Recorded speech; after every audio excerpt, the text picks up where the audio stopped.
Hello everyone and welcome to the Smashi Business Show. Today is Wednesday, June 25, 2025. I'm Abdul Majid Awan. And I'm Wad Ahmed, and for today's show, we're going to be discussing Majid Al Futtaim's succession, specifically how Fadel Al-Ali has been named the chairman of Majid Al Futtaim Group in this major governance shakeup. We're also going to be discussing how the giant shipping company Maersk cuts ties with firms linked to Israeli settlements after a lot of mounting activist pressure, and Replit has hit $100 million in annual reoccurring revenue, founder Amjad Masad has revealed. And finally, we're going to be discussing how UAE's Baraka has launched an AI assistant on its app to help retail investors in the Gulf. Yes, biggest story of the day is Fadel Abdul Baki Al-Ali. He has been appointed chairman of Majid Al Futtaim Group. Everyone knows about the problems that were going on. There's 10 heirs to Majid Al Futtaim, and all of them wanted to lead the company. But now there is a structural change. We'll tell you about it. It's one of the region's largest privately held conglomerates.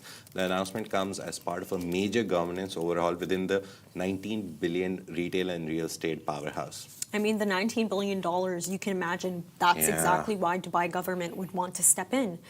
So Al-Ali, who also serves as chairman of the Dubai Financial Services Authority, replaces longtime chairman Sir Michael Rake. Now, his appointment follows a judicial committee decision formed at the request of the 10 heirs of the group's late founder, Majid Al Futtaim. And in a statement, Al-Ali said it was a privilege and responsibility to guide one of the UAE's most beloved institutions as it enters its fourth decade. Majid Al Futtaim Group operates in 16 countries, owns Carrefour franchises across the Middle East, Mall of the Emirates is theirs, Lego franchises, and more, and employs over 45,000 people.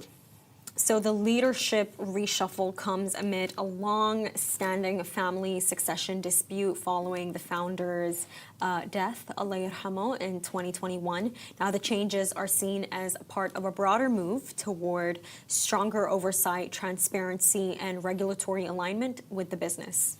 And Fadel Al-Ali's regulatory background and experience at First Abu Dhabi Bank and Dubai Holding are expected to support long-term planning.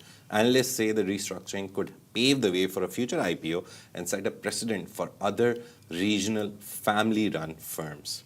It's very important that they've put up a guy who has years and years and decades of experience in handling all these situations, and he's the head of the board now, which is a 9-man or 11-man board, and all of these people will work under him, under his leadership. The interesting thing was his experience at Dubai Holding. It's one of the biggest companies in Dubai itself.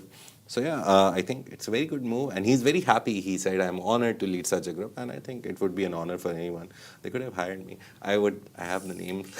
I was telling Word the story that the first time I came to UAE and I went to the Mall of Emirates, and there was the Majid Al Futtaim insignia, and I took a picture with it, and I just randomly posted it on socials, and I was like, "Oh, started a new business in the UAE. Please pray for me." And it was a joke. It was sarcasm. A lot of people came and like, "Oh, congrats." I was like, read the name, it's not me.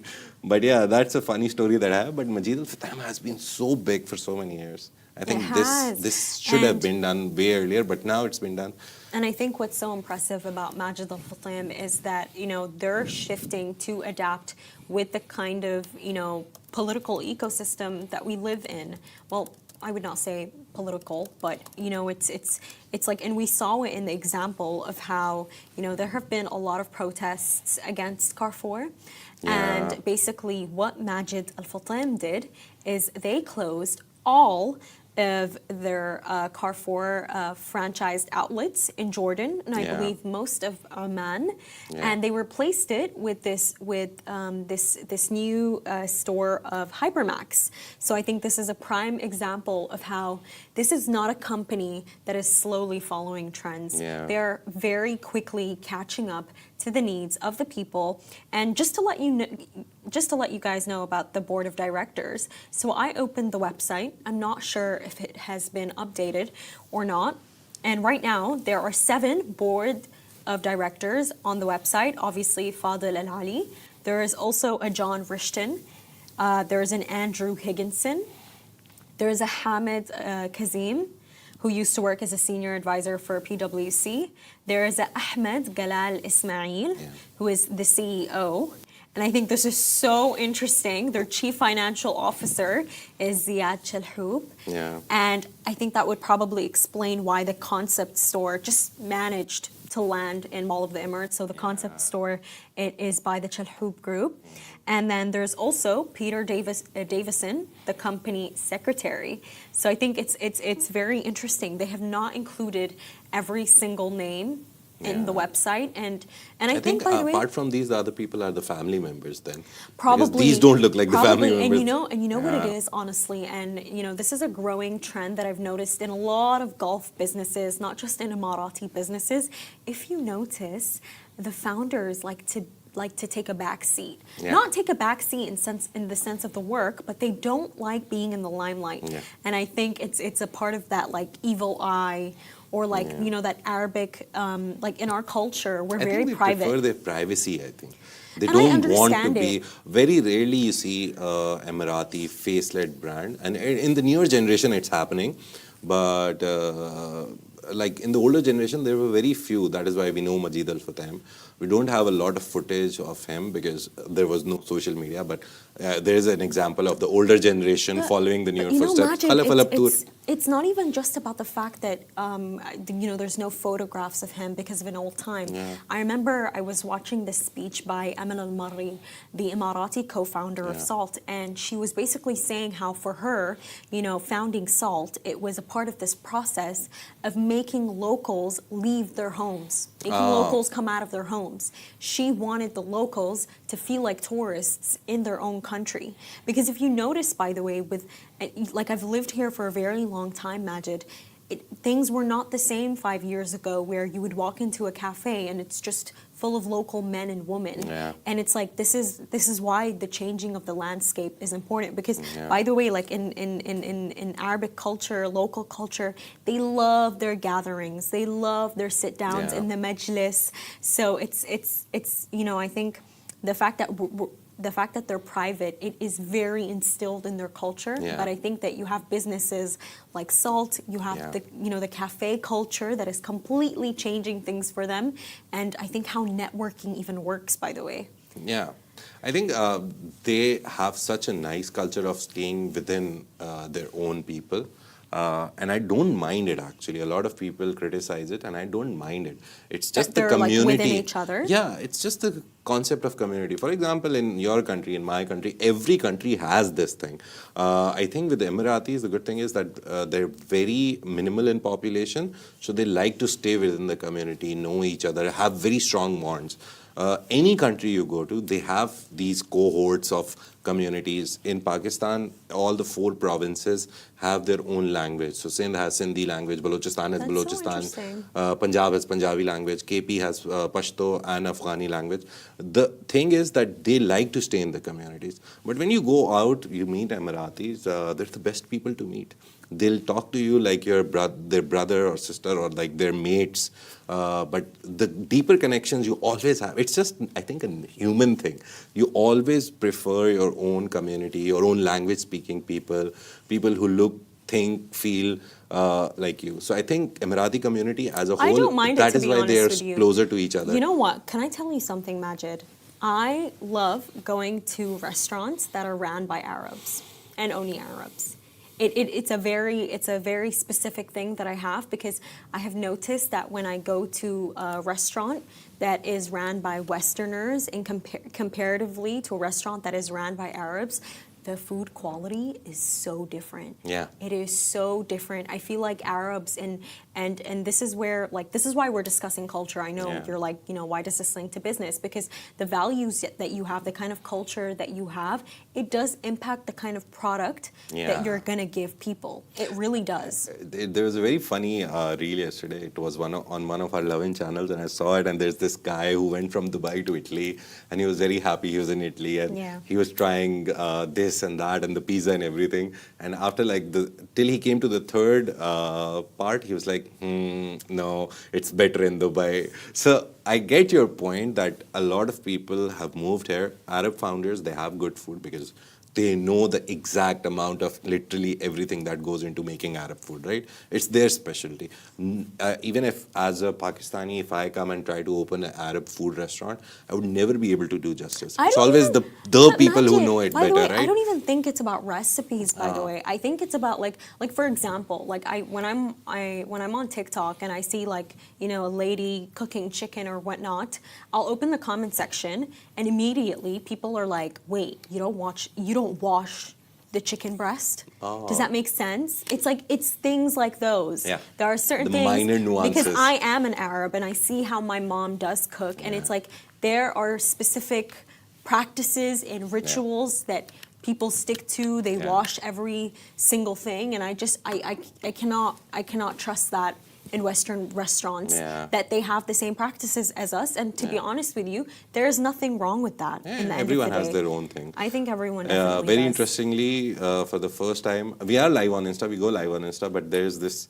I think she's a woman because she has been using those pronouns. But Lily of Deen, she's been commenting throughout our story, and she's saying very interesting things. I'm also living in Pakistan as an Afghan, and that's so true. And so good and tasty, she's talking about the food. She's the one commenting a lot. So I thought maybe give a shout out to one of the people who is listening. And let's move on to another story, the next story. It's also about a global giant. So global shipping giant, Maersk, which is from Denmark, so it's a Danish company, says it will no longer do business with companies linked to Israeli settlements in the occupied West Bank.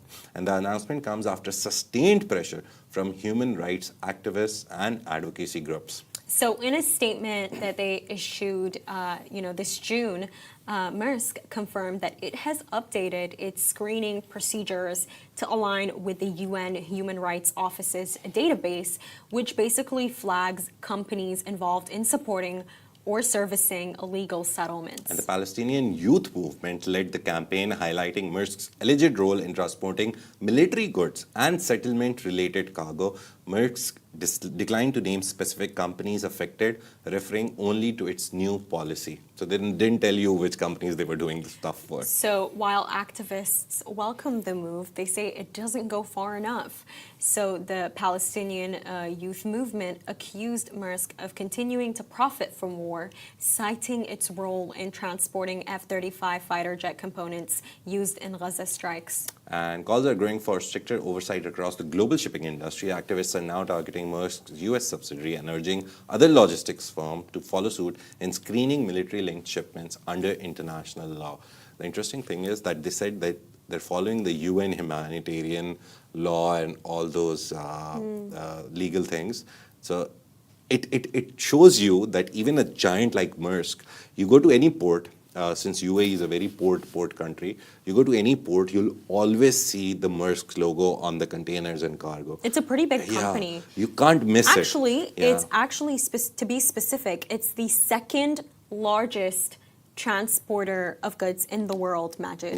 That is how big it is. And I think for me, this entire story, it is proof that your calls, customer opinion does matter. You don't like something, speak out about it. I mean, I was watching this video from Morocco, and I think they were at the port, and when they saw the ship, they were protesting against it.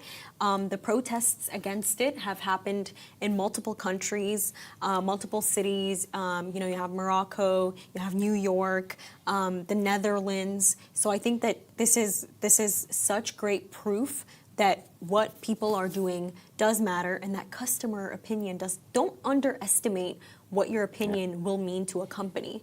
I feel like we see, this morning I saw this I saw this LinkedIn post with Mazen Kannan. I'm sure you read it too, Majid. Yeah. And it was so interesting because Mazen, he's the Lebanese founder of House of Pops.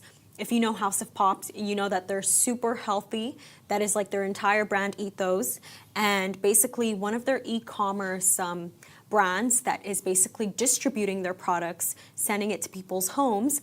It's sent to a specific House of Pops, with these 2 espresso lattes. Sugary And drinks, I mean, basically, yeah. what are they called again? I forgot the name. I really shouldn't. Anyways, basically they're like lattes, and the customer took a photo and sent it to House of Pops, basically saying like, I'm so surprised. Like, I know that you guys are super healthy and that this is not what you stand for.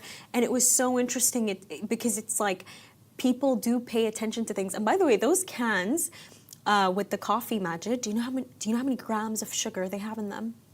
22 grams of sugar. The recommended sugar amount for a person per day, by the way, is 22 grams. So the fact that you're having it in just one canned, like, coffee is just, it's really bad for you. It is. But yeah, the like combination of a healthy product with the guys who did it, they should be like careful that we're sending a free stuff. Obviously, we're trying to promote our stuff, but don't send stuff which doesn't like match the thing. Exactly. Like, for example, if you're buying tea at a place and you get milk free, understandable, people put tea.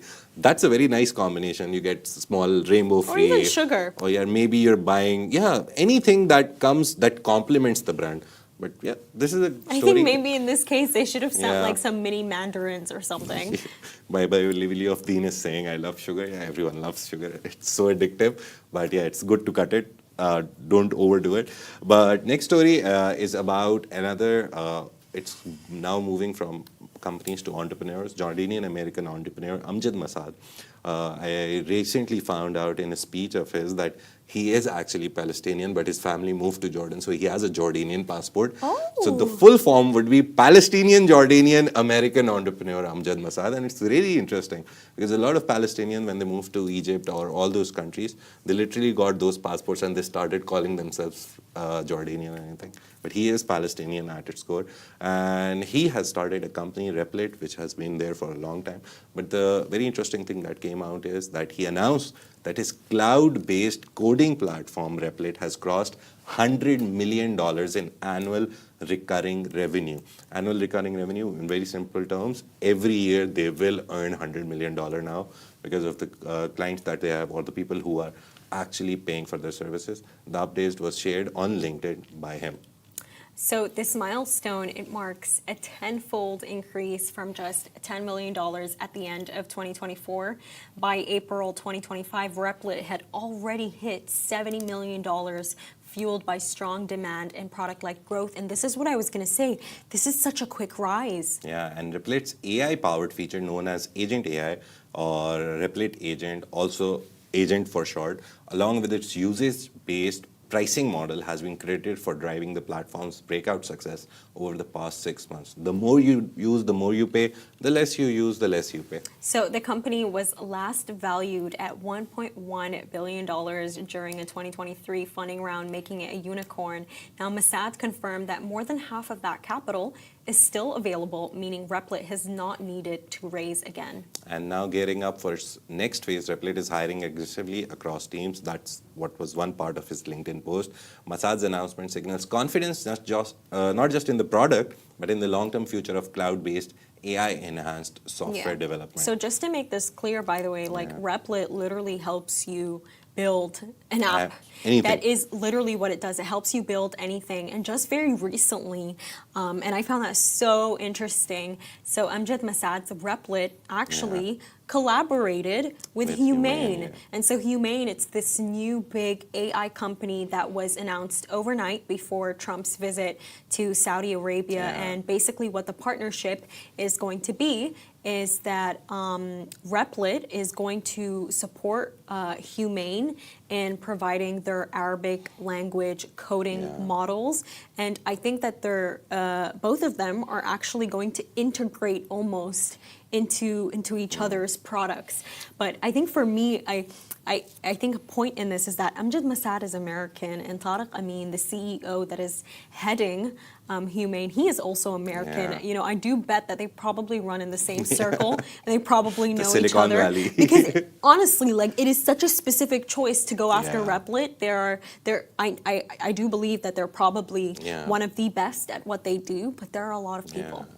And there's this Wassel3.ar, they're commenting that let's hope something like this spawns from the MENA region. It's a very nice idea. And to be honest, someone will make it. Replit, I've used it. I've used Lovable more because for very, Lovable has a more Lovable? easy, yeah. Do you know who that's by? It's a American startup, but it's a very, no, Lovable is an Indian startup actually. But the thing with it is that Lovable has an easier user interface. So you look at it and you're like, okay, something is going on. With Replit, I don't think you need to know coding because it also has like a ChatGPT agent. You just write, I want an app to do my monthly budget with my wife. So it'll create an app, and as soon as you get stuck at some point, you can say, oh, resolve this problem. It'll resolve the problem itself. And you can get that app, you can publish it, you can do whatever with you want. Replit has a better app making ability. Lovable has, to be honest, a better game making ability because I was trying to make basic games with it. The snake game, I think you must have played that snake game I where love you it. eat the fruit and the Used snake to grows love longer. it. Yeah. So I tried to make that. So gaming wise, Lovable was good, but Replit is like everything. You can create analysis apps. I was listening to an ad in the morning. They're very much marketing here in the Middle East also. So yeah, Replit, try it. Free version would not let you publish the app for like global users, but you can still make it and download it and use it on your phone.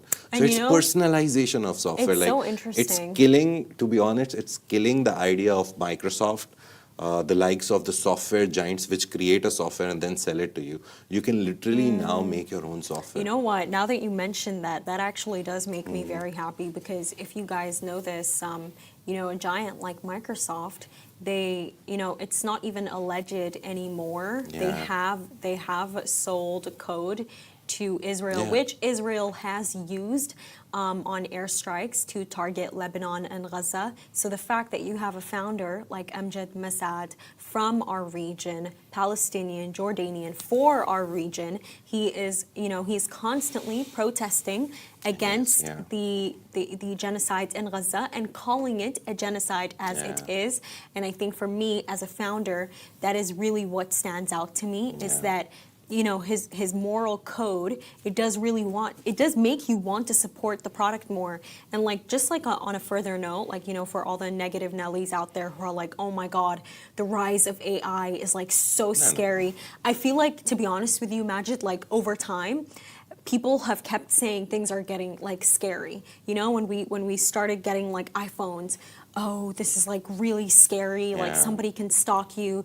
Make sure to like put a sticker on your laptop, on your phone. It's like the more things are being developed, it's almost like society is telling us to be scared of them. But no, that's going to make our life so easy. It really See, is. even I'll give you a very weird example just to make it make sense. Internet came, everyone was against it. Then some of were in favor of it, and now everyone is in favor of it. Then even today, in this world where you travel in an aeroplane and you see the world, actually, there are people who still call the earth flat. So you can never fight with humans on what they want to believe and what they don't want to believe. They will believe whatever they want to believe. The good thing is with AI, it's simplifying processes, it's making them efficient. The problem will come and has come eventually. There's jobs that are being lost. We talked about Microsoft, Google, a lot of them are Yeah, 'cause firing one person developers. can probably do something faster. So a lot of them are becoming redundant because they didn't develop skills to stay in the market. You know, we've talked about it so much on the show that as with AI, we're a very AI forward company. Augustus Media, Smashi Business comes under it. As a whole, our founder, our whole senior team, the content directors, every single person who walks into this company, we're very clear to them that use whatever AI you can. We don't mind. However you can make a process efficient, quicker, we'll love it. And even if an intern comes and proposes an AI which is usable throughout the company or for the content team, for commercial team, for any team, we welcome it because that is how the world is moving. If you don't move with the world, if you don't move with the technological advancement, you will stay back and everyone will run away. We saw that with Lana. Remember the whole press release and the whole event about it? There was AI mentioned like 4 or 5 times that we are trying to make it AI powered and this and that. So it's very clear that everyone is focused But on AI. at the same time, though, Majid, I think like companies really need to stop being funny. Yeah. Like you're not gonna sell me a product by just saying this is AI powered. Like, Yeah. do you see what I mean? Because I feel like, especially with writing Majid, like by the way, people. I remember I went for this event, right, and it was with like a bunch of media peeps. It was a bunch of them, like, Yeah. you know, editorial director this. And I remember I was speaking to this director and he was like, to be honest with you, like, I don't like it when I read a piece of news and I can tell it was written by AI. It's like, yes, AI is great. Not everybody knows how to use it. Yeah. Not everyone knows how to use the right prompts. Yeah. So it's like, as a company, if you're coming to me and you're telling me, oh, my product is AI powered, do you see what I mean? Yeah. Like, that is not, is that going to sell to you Yeah. immediately? Like, no, There it will was not. a time, I think 1 year ago it was, but now literally you open any website, any app, anything that has some technological function, you will see AI on their face of page, like AI powered. Okay, you are AI powered, but how? Explain it to me, and how you being an AI powered product will help me. That's the question, and that's the answer that now you need to Exactly. tell. And if you're AI Yeah. powering, like, how are you doing it? Like, that transparency, it's so important. Yeah. And just to, like, Sorry, just before we Go move on. forward, there's a No lot of worries. comments coming. Thank you, Lily of Deen, for commenting. I think you broke the silence, and everyone is commenting. Just quickly, we'll lead to the last story.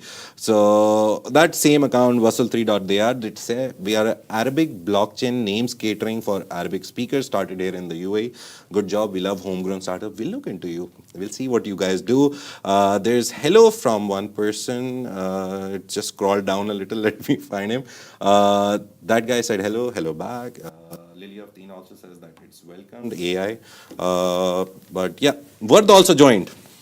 yeah, I Vard just joined. the I line. just joined. She's like, so I look at want to what you're read also. talking about. But yeah, it's a very interesting thing going on. Thank you for commenting. Yeah, you can be a part of the conversation. We'll read your comments as we go. It's good to have another perspective from the audience. It We would love really is. feedback. It is great. And But yeah. just to further the discussion on AI, so UAE-based trading app Baraka has launched an AI-powered investment assistant aimed at retail investors. So basically, the tool offers real-time insights, earning updates, and personalized financial news for users trading U.S. stocks and ETFs on Baraka's app. Yeah, and it's founded by Canadian entrepreneur Firas Jalboot. Baraka has positioned itself as a regional alternative to global apps like Robinhood, built specifically for the Gulf's financial landscape and user preferences.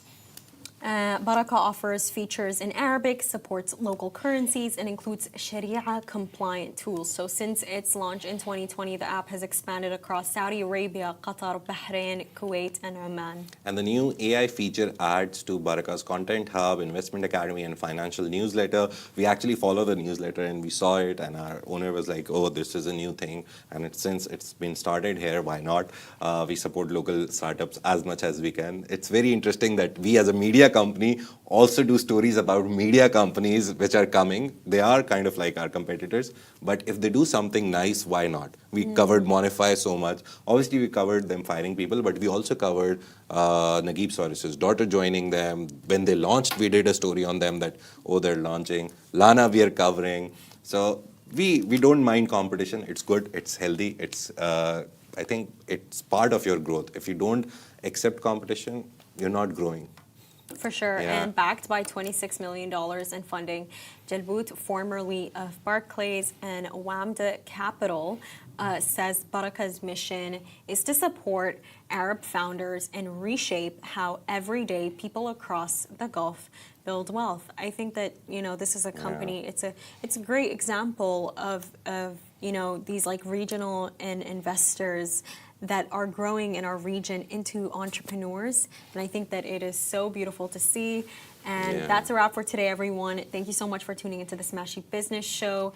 Make sure to follow us across all social media channels.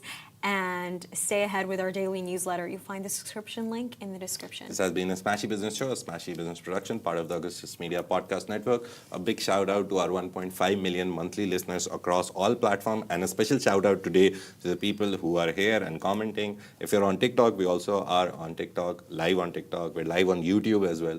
Wherever you are watching us, if you comment and be a part of the conversation, we would love to include you and read out your comments. Thank you very much. Have a great day, and we'll see you tomorrow.